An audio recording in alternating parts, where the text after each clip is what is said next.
Imagine prisoners that have spent their entire lives chained deep inside a cave. They have been chained so that they cannot see behind themselves, and they are forced to stare endlessly at the cave wall in front of them. Behind them, a fire is burning, and between the prisoners and the fire is a raised walkway. Now imagine that each day a menagerie of objects crosses the walkway. Animals and people carrying their wares to market.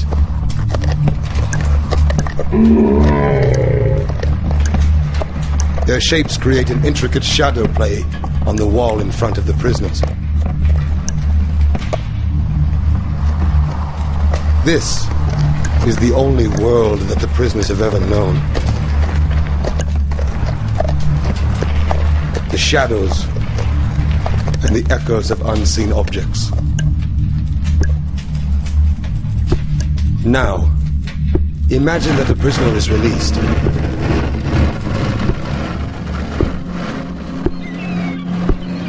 After some time adjusting to the blinding light, the freed prisoner will begin to experience the world outside of the cave for the very first time. And it is like nothing he could have ever imagined.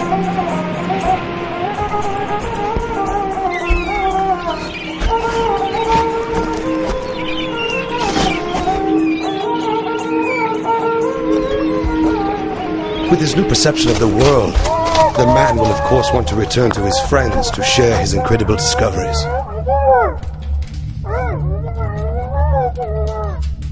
But the prisoners cannot recognize their old friend. He appears as all things do. His voice is a distorted echo, and his body is a grotesque shadow. They cannot understand his fantastic stories of the world outside of the cave. To them, it will never exist. This, of course, does not make the world outside of the cave any less. Hola niños y niñas, bienvenidas a un nuevo proceso, al proceso número 12. Espero que todos se encuentren muy bien. Bueno, dándole la bienvenida a este nuevo proceso de filosofía plan común de tercero medio, quisiera antes de empezar dejar bien en claro algunas cosas.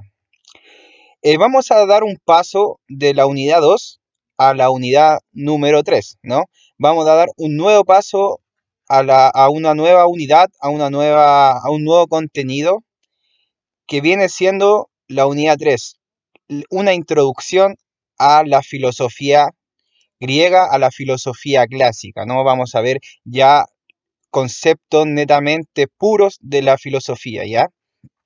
La diferencia sustancial entre la unidad número 2 y la unidad número 3 será que en esta última nos introduciremos a la filosofía, a los pensamientos, a los conceptos, a la historia que dio inicio a la filosofía.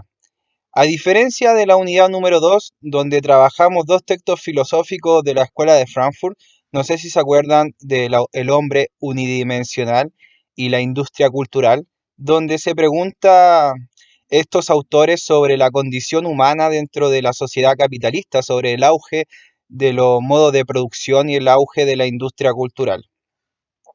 A diferencia de esto, vamos a ver los conceptos básicos, el vocabulario básico que se necesita en la filosofía. Es decir, esta clase tiene como eje principal una introducción completa a la filosofía. Para esto es necesario conocer la genealogía de la filosofía. ¿Qué quiere decir la genealogía? Conocer el origen, ¿ya? Donde está ubicada la filosofía. Para aquello es insoslayable, menester, conocer la hermenéutica, ¿no? ¿Qué significa hermenéutica? Significa una interpretación de algo, una interpretación de algún texto, ¿no? Necesitamos una hermenéutica historiográfica, ¿no? Desde la antigua Grecia, donde nos enfocaremos concretamente en lo que significa la filosofía, el mundo de las ideas, la metafísica y la ontología. Necesito que copien estos conceptos: filosofía, mundo de las ideas, la metafísica y la ontología. desde una perspectiva platónica. Ya necesito que nos anoten estos 4 conceptos porque serán los conceptos claves primordiales en lo que vamos a basar la clase. Primera pregunta, ¿qué es la filosofía? Vamos allá, abróchese los cinturones y vamos a este magnífico mundo de la idea, ¿no? Tienen razón algunos. Francamente, la filosofía puede fastidiar un poco al público, a las personas que la escuchan. En primer lugar, cuando hace uso, pero sobre todo cuando abusa de términos complicados, ¿no? Por ejemplo, lo que estamos hablando ahora. ¿Qué sería ontología? ¿Qué sería la metafísica? ¿Qué sería el mundo de las ideas de Platón? ¿Qué sería propiamente tal la filosofía? Son términos a veces imposibles de pronunciar, memorizar o incluso utilizarlo. Pero ahora quiero en verdad llevar la filosofía a un plano más didáctico, a un plano más amigable para ustedes y que puedan compararlo también con el acontecer actual, que para eso está la filosofía, para cuestionar la base y las verdades que están incrustadas en el pensamiento de todas las personas, esas verdades absolutas que nadie niega, ¿no? La filosofía viene a desmoralizar un poco al ser humano, diciendo que todo lo que piensa puede ser desconstruido y puede ser repensado y reflexionado, ¿no? Desde su misma base.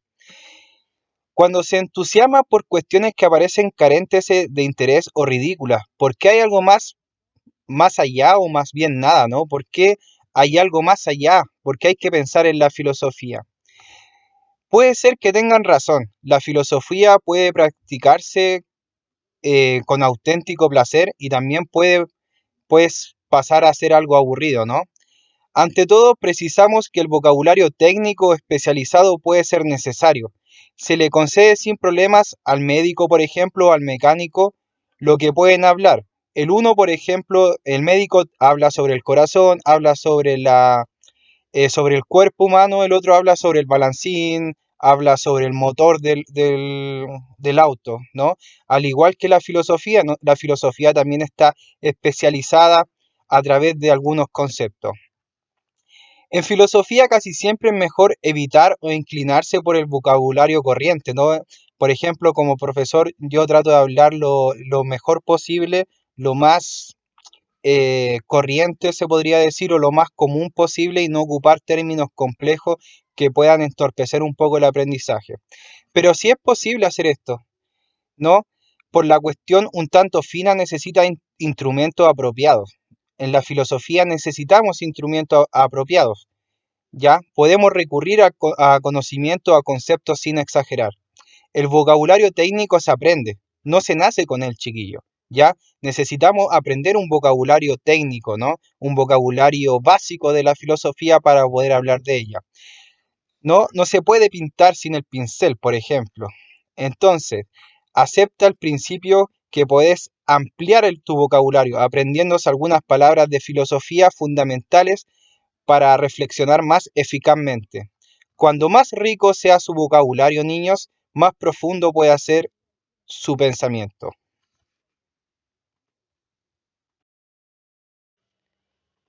¿Qué es la filosofía? El discurso filosófico se origina, su genealogía es a través de una elección de vida, ¿no? Nosotros estamos eligiendo cómo vivir a través de la filosofía. Es una posición también existencialista. La filosofía es existencialista, se pregunta por su propia condición, se pregunta por el aquí y por el ahora y por su devenir también. Esta decisión y esta elección jamás se hacen en soledad.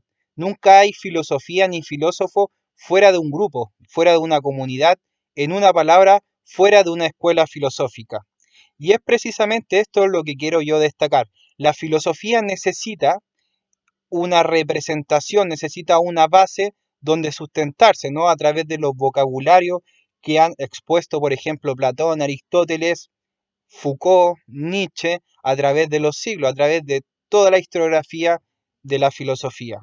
El discurso filosófico teórico nace, pues, desde esta inicial opción existencial y conduce de nuevo a ella en la medida en que, por su fuerza lógica y persuasiva, por la acción que pretende ejercer sobre el interlocutor, incita a maestros y discípulos a vivir realmente en conformidad con su elección inicial, o bien es de alguna manera la aplicación de un cierto ideal de vida, ¿no? La filosofía, ¿qué sería?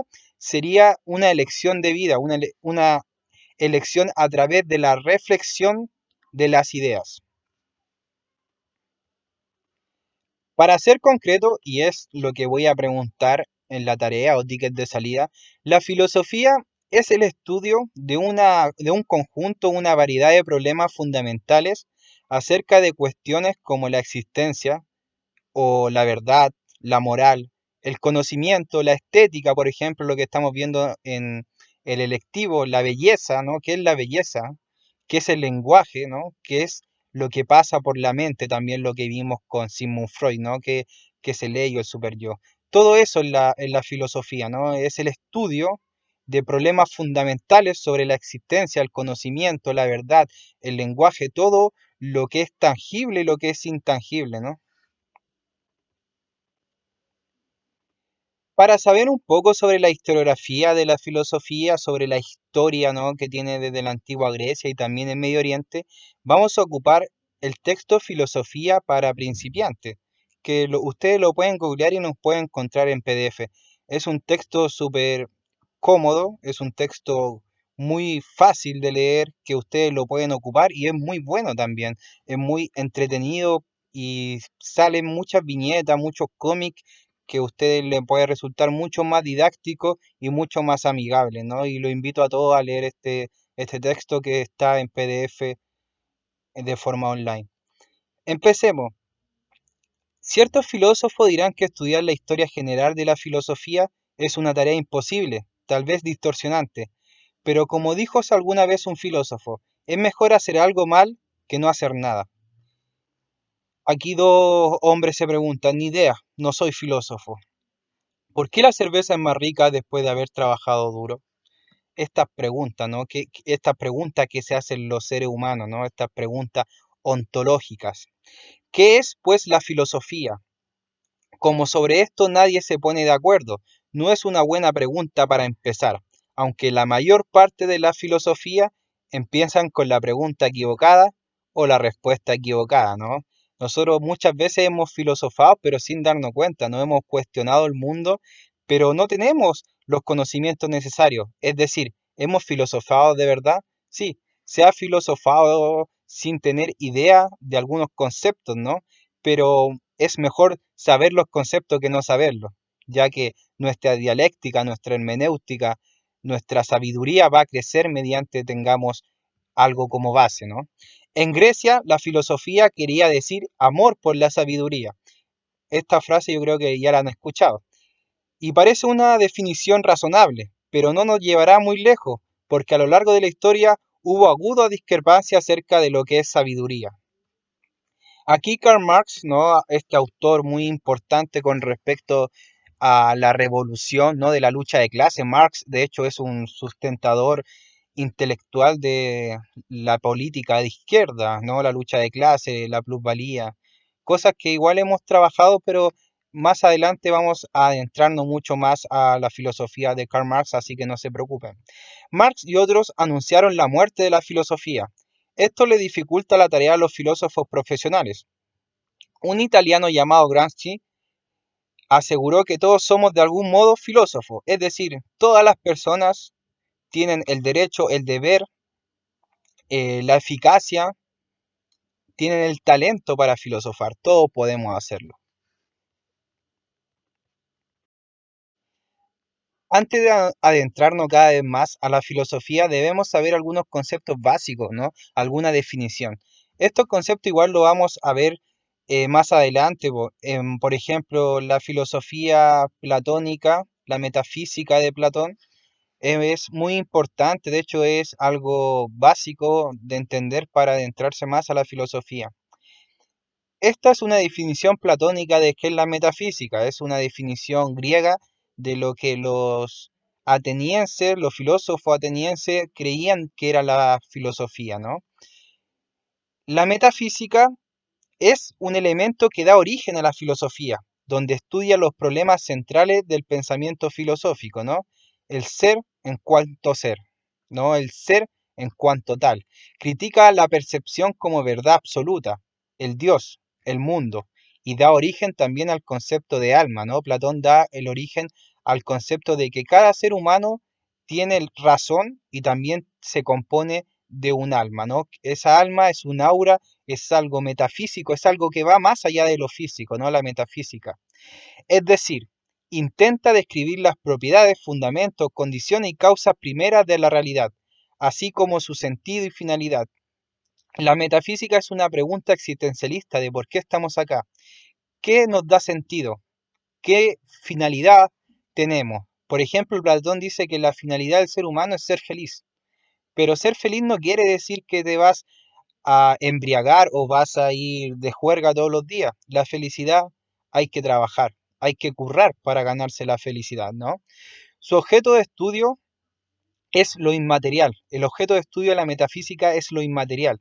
De allí su pugna con los positivistas, ¿no? Con los que creían solamente en las cosas que ven a través de la percepción. La metafísica va más allá de la percepción. ¿Por qué? Porque la percepción no puedes engañar muchas veces, ¿no? Lo que vemos a través de nuestros ojos muchas veces no puedes engañar.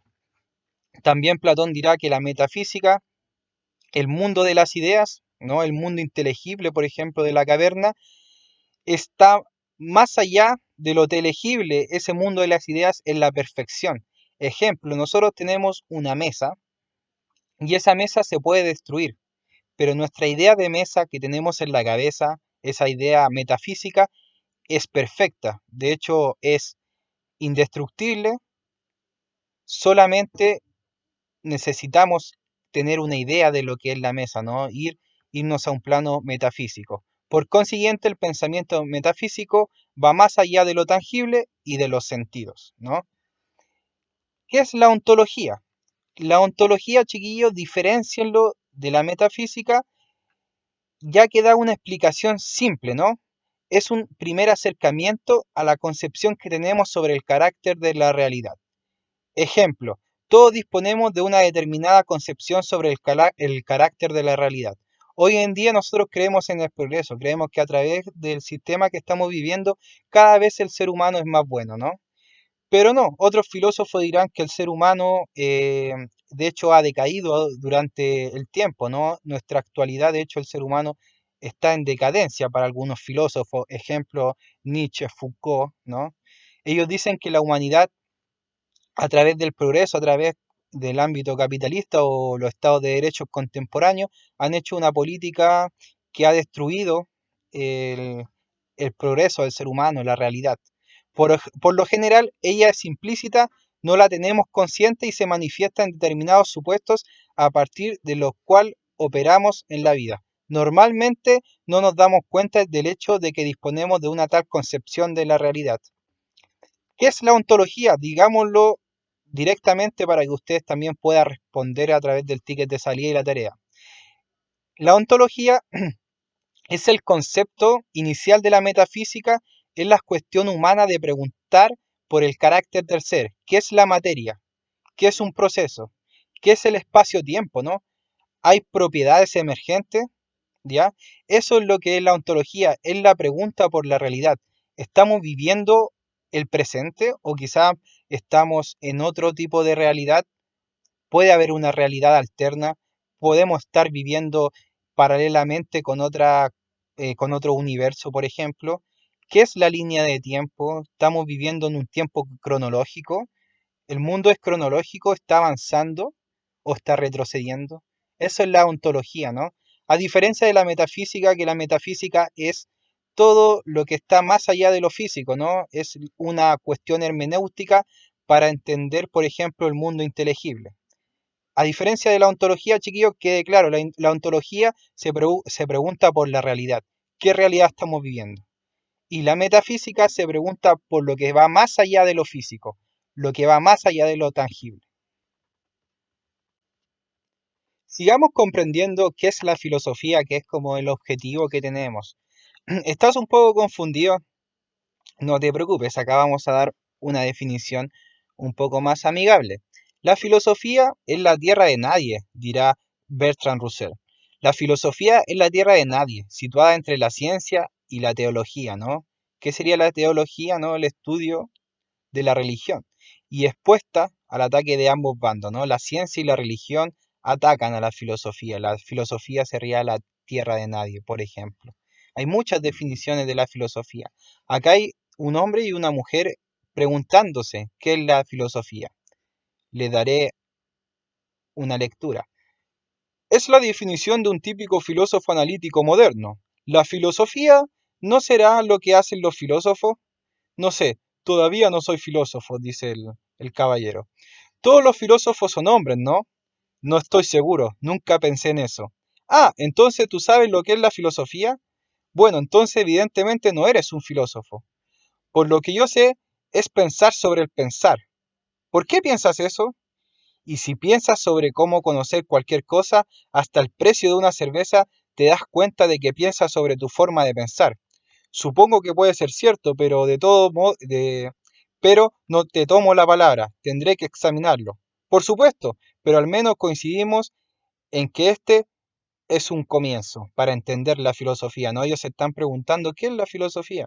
Yo creo que muchos de ustedes se han preguntado en alguna fiesta, en alguna junta, se han preguntado esto, ¿no? Y a la misma vez están filosofando. A la misma vez están filosofando. No se necesita, como dije anteriormente, de un vocabulario muy extenso para filosofar.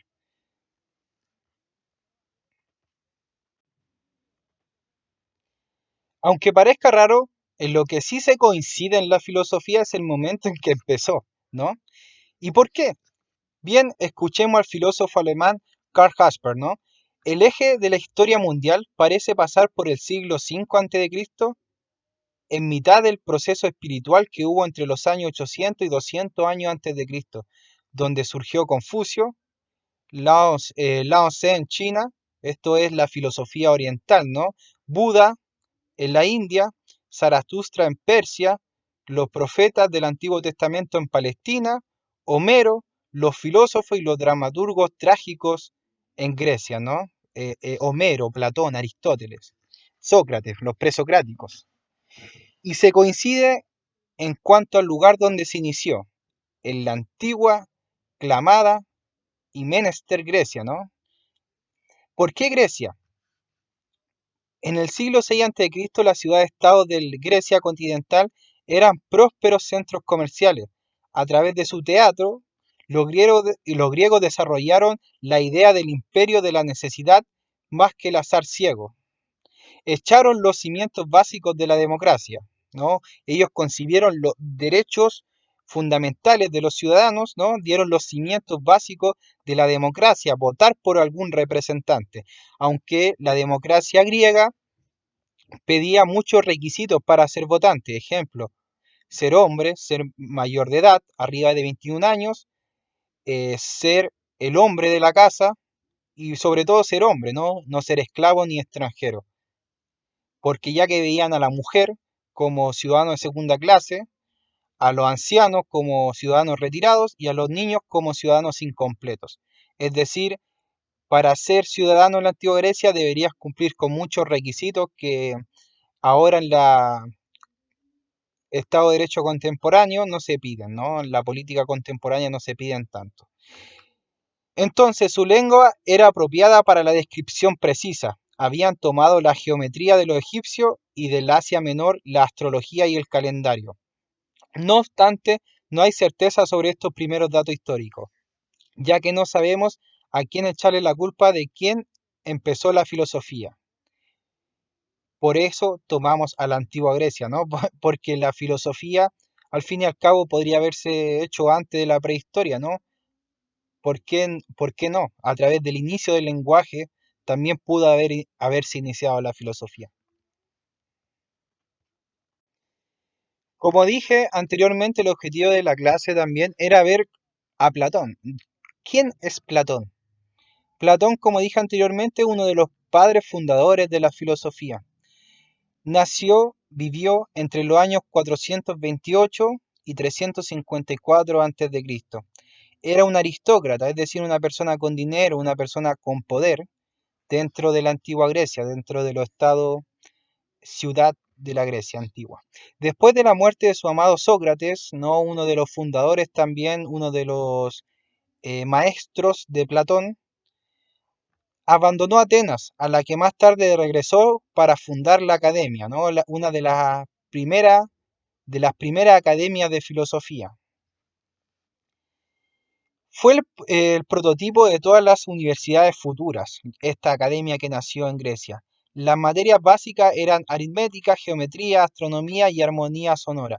Cabe destacar que los filósofos antiguos eran multifacéticos, de hecho eran personas que estudiaban muchas disciplinas, ¿no? Como geometría, astronomía, filosofía, etcétera. La academia contaba con aparatos científicos y una biblioteca.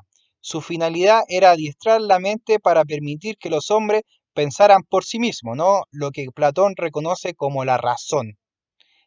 Platón dice que todos los hombres tienen la razón. La razón es un recipiente, pero nosotros tenemos que ocuparla, ¿no? Nosotros tenemos que aplicar la razón. ¿A través de qué? Adquirir conocimientos. Platón dice que hay que adquirir conocimiento para poder hacer uso de la razón. La enseñanza exigía el esfuerzo conjunto del profesor y el alumno, un proceso realmente dialéctico, ¿no? Nosotros, ¿qué es la dialéctica? Es dialogar, hacernos preguntas para llegar a la verdad, ¿no? Uno de sus mayores discípulos fue Aristóteles. ¿Quién fue Aristóteles? Dirán ustedes. Aristóteles fue el fundador de la ética y la moral, que más tarde conoceríamos como el cristianismo, ¿no? La teoría de las ideas. La teoría de las ideas, Platón afirmaba que la palabra caballo, por ejemplo, no se refería a un caballo en particular, como lo veía en el hipódromo. De alguna manera existe un caballo ideal, la idea que tú tienes de caballo, ¿no? Que está fuera del espacio y tiempo. Esa idea que tú tienes perfecta del caballo. Por ejemplo, cierra los ojos y piensa en un árbol. Esa idea es real, ¿no? Lo particular, el árbol, que es tangible o tú puedes ver a través de la vista, ese árbol, ese caballo, es solo aparente. El mundo de las ideas se ve reflejado en la alegoría de la caverna, lo que vimos al principio de la clase, donde Platón indica que hay una caverna llena de prisioneros que están atados con grilletes y esposas, ¿no? Estos prisioneros empiezan a ver solamente las sombras que le reflejan a través de una fogata. Esta percepción es errónea, dirá Platón, es una percepción aparente de la realidad, pero no es la realidad misma. Por eso el esclavo debe salir de las cadenas, liberarse y salir fuera de la caverna y ver lo que es real, lo que es metafísico, lo que es el mundo de las ideas según este autor.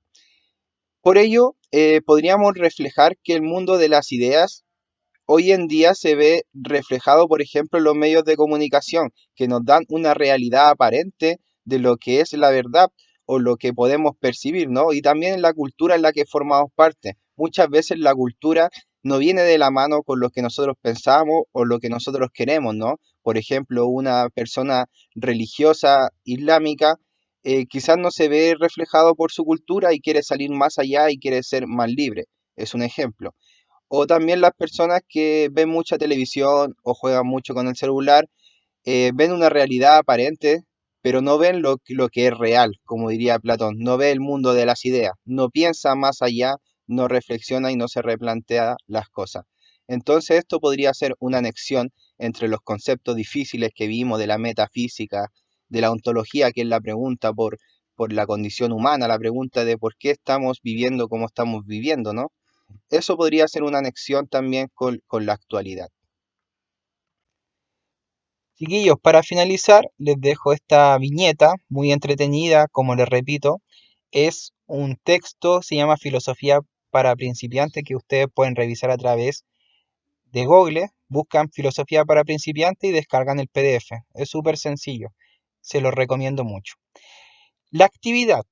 La actividad consiste en el ítem 1 en ordenar ciertos conceptos, por ejemplo, metafísica, filosofía, mundo de las ideas y ontología. Es súper sencillo, solamente tienen que revisar la clase y ver las definiciones para poder completar este primer ítem, ¿no? El segundo ítem trata de una reflexión de ustedes, que es relacionar la caverna de Platón con los medios de comunicación actuales y el acontecer actual. ¿Qué quiere decir relacionar la caverna de Platón con los medios de comunicación actual? Ejemplo, Los medios de comunicación actual, muchas veces la gente no puede relacionarse con el emisor, ¿no? La persona que está hablando a través de la televisión, nosotros no podemos verla, tocarla, ni podemos hablar con ella o interactuar. Es igual, por ejemplo, a la caverna de Platón, donde el esclavo está con los grilletes, con la esposa, y solamente puede ver las sombras que reflejan el fuego. Es a través de esto que Platón dice que la gente se queda con la percepción, pero tiene que reflexionar, razonar y buscar su propio entendimiento para salir de esa caverna que lo lleva a ser un hombre que no piensa por sí mismo, que no razona, que no conoce el mundo de las ideas, ¿no? El mundo de las ideas para Platón es el mundo perfecto, es el mundo donde conocemos realmente lo que es real y no aparente como lo que vemos a través de los ojos, ¿no? Entonces yo quiero que ubiquen una relación de los medios de comunicación actuales con la teoría de la caverna. Por eso les dejo el video inicial y el video final explicando qué es la caverna de Platón, ¿no? Y también ocupen lo que yo expliqué, lo que es la caverna de Platón, y relaciónenlo con los medios de comunicación actuales. Eso, chiquillos, les mando un beso y un abrazo a todos, cuídense mucho, nos estaremos viendo muy pronto.